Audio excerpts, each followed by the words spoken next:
Today, I'm going to show you how easy it is to take professional product photos at home or in your office. By the end of this video, you will understand all the important details you need to take photos like this.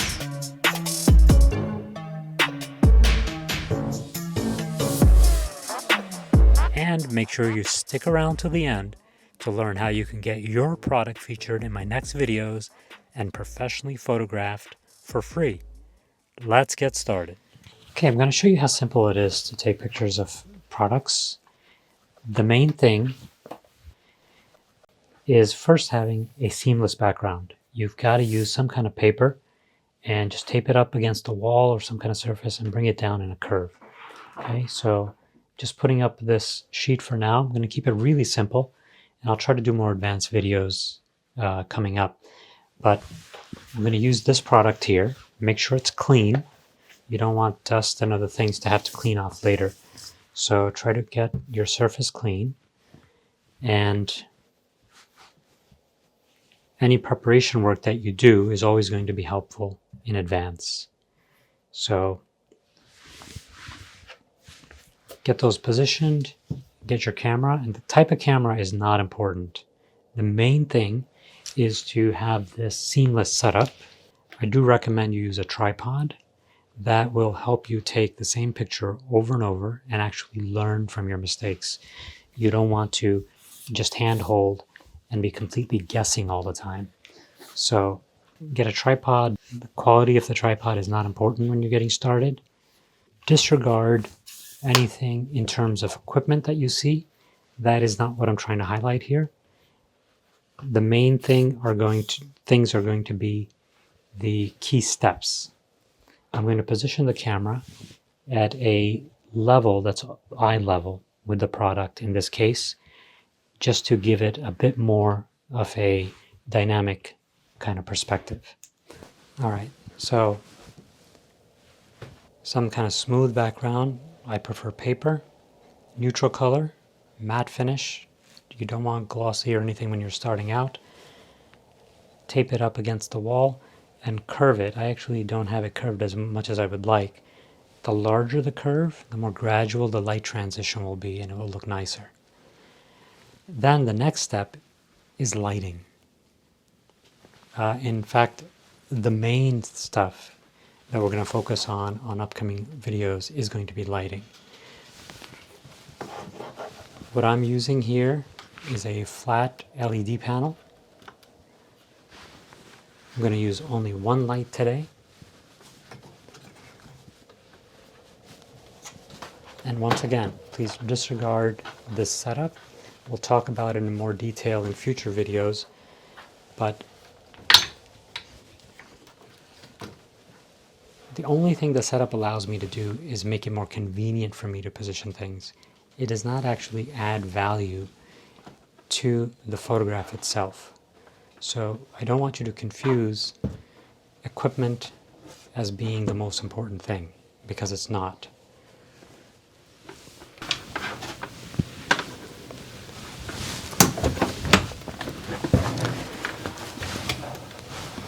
So again, the only thing the equipment does for me is gives me convenience, because we're doing this all the time.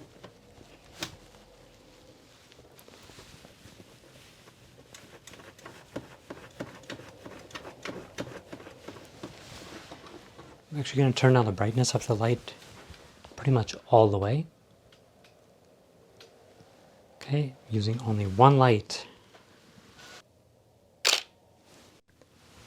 The other thing I want you to do is to be able to set your camera in manual mode. Okay, I want you to set the camera in manual mode, and that will allow you to have control over your exposure. So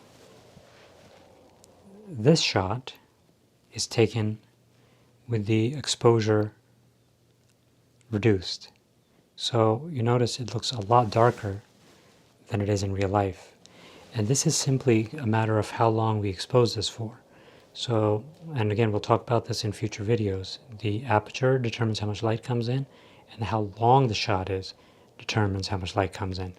So if we let the light come in longer, the same shot will appear brighter. See, this previous shot is darker, this shot is brighter, and we can keep doing this. And the benefit on the tripod is we can really reduce or increase the length of time the shutter is open without throwing anything off. Okay, so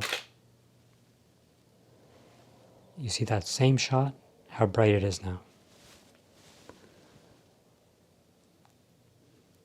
Okay, now my reason for the panel, the light panel, the reason we're using this light panel is the size of it. The most important thing I want you to understand is the size of your light determines how soft these shadows are going to be. So when the light is much larger than the product, that is what gives you this even highlight on your product, and it gives you soft shadows. And you can watch my other videos on why that is. The softness of the shadows has to do with the light coming from all these directions and canceling out the shadows that would have been created. So it causes this diffuse effect, this softening of the harsh shadow that would occur if this was a smaller light. I'll try to grab a smaller light and demonstrate that for you. Alright, so if I turn off this light and I grab the smaller light that I've used in some of my other videos, because this is smaller than the product, I want you to see what happens. I'll position it in the same position. And now when I turn this on, I want you to look at those shadows. And as I turn the brightness up, it becomes more apparent, the harshness of the shadows. So see how those shadows look right now? I'll turn this off. And I'll turn this one back on.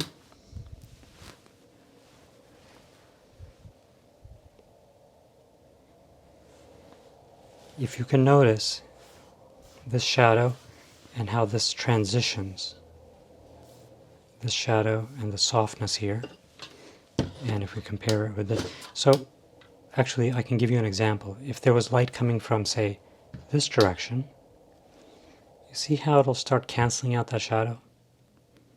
That's basically what's happening as the light gets larger. It's lighting up those shadows as the size of the light wraps around the product. So as it comes around bigger and bigger and bigger, it begins to soften out that transition. Okay? You have this larger light and then this smaller light. Turn this off. See how that shadow's harsh? Smaller, the contrast is more. This is not something you never use. There's the time and place for it. But when you're getting started, this is what you're going to work on. You're going to pay attention to the light. You're going to learn to control the light. And it is much easier to control a larger light and have it create soft shadows on your product than it is to have a smaller light source. Okay? So let me show you the results. So now that I have these images, I'm going to go ahead and open them up in Photoshop and do some very minimal amount of retouching. One of the benefits of taking good photography to begin with is very little post-processing work that has to be done to fix the image, instead of taking horrible photographs and then trying to fix them later and use all sorts of unnecessary effects that take away from the product. You don't have to do any of that. On the dark shot, all I want to do is bring out a little more detail in the product.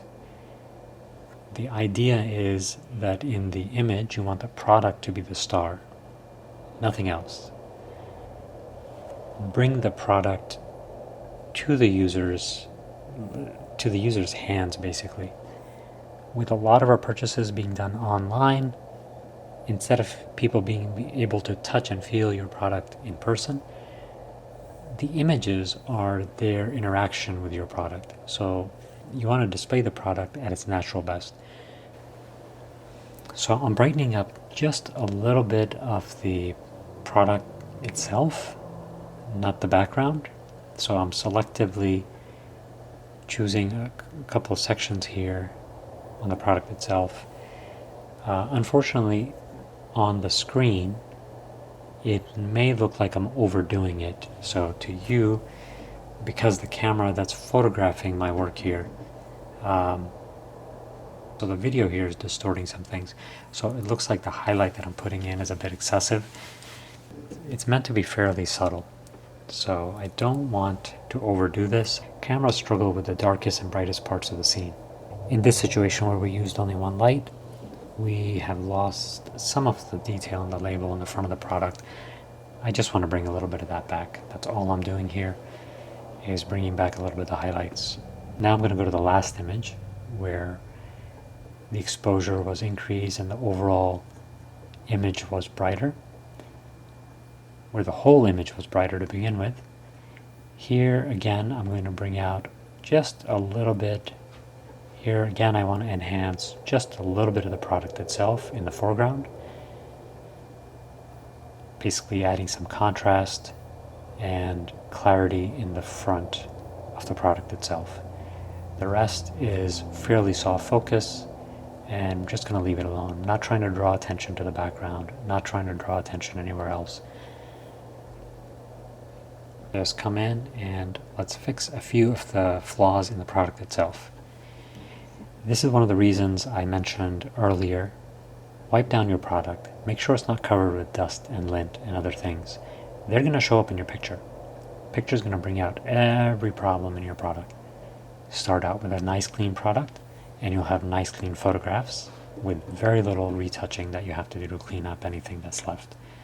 So notice here I've got a few wrinkles on the paper I was using and just a few minor imperfections. I just want to take away these subtle distractions that take away attention from the product.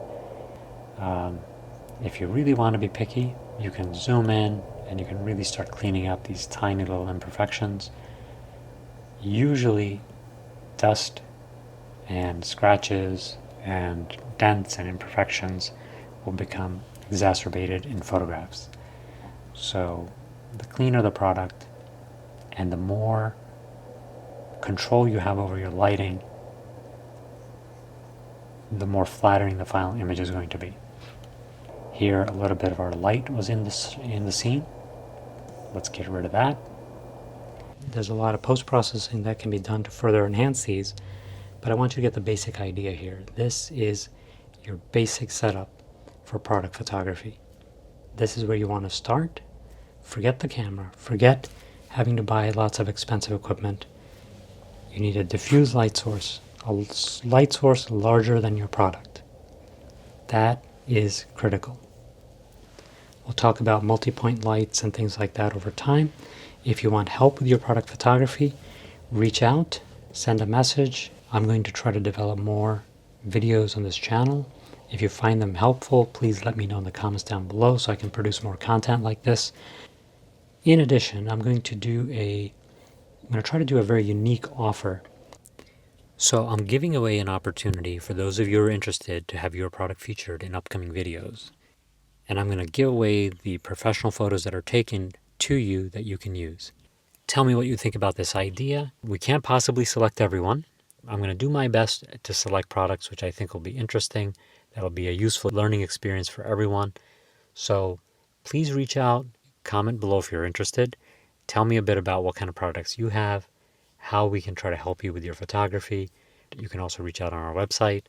Let's try to create a win-win situation where we all benefit. Here I'm doing the same thing on the dark image. I'm not going to go crazy here, fix every last piece of dust, but I just want you to get the main idea that there is a little bit of work for us to do after the images are done. And this can vary depending on how elaborate you want to get with any kind of effects. But the general principle is always going to be the same. Get good photographs to begin with. I'm sure you've all heard the phrase garbage in, garbage out. So we want high quality, well-lit product photos to begin with, and we'll get high quality results out at the end. Images that will attract your customers, show them what your product looks like, and help you make sales. Good images translates directly to product sales. The goal is to take beautiful product images, images that flatter your product, but at the same time, genuinely show it for what it is. You want your customers to be able to literally feel like they can reach out, grab it, and like they're holding it in their hand. And that connection is what builds the trust where a customer says, okay, I like this. I can imagine having this in my life. I want to order it. There's only so much you can do with generic material, like getting designs from Canva or trying to use AI to mock up your product. It does not replace the real thing. So that's it. That's our final image. The darker version and the brighter version. Same set, no changes, only exposure and minor retouching at the end. So we have two completely different feeling, two different images. This did not take very long to do. I really hope you found this useful. I hope you learned something that you can take away from this and go and grow your business today. Tell me in the comments below what you think, because this takes a lot of work to produce, and I really need to understand what is helpful to you and what is not, and how can I create content that is genuinely useful to you. I have years of expertise that I want to share with you. This is my way of giving back to the community and the world, and hopefully help thousands of you grow your businesses and improve your lives. Thank you so much for being here. I'll see you next time. God bless.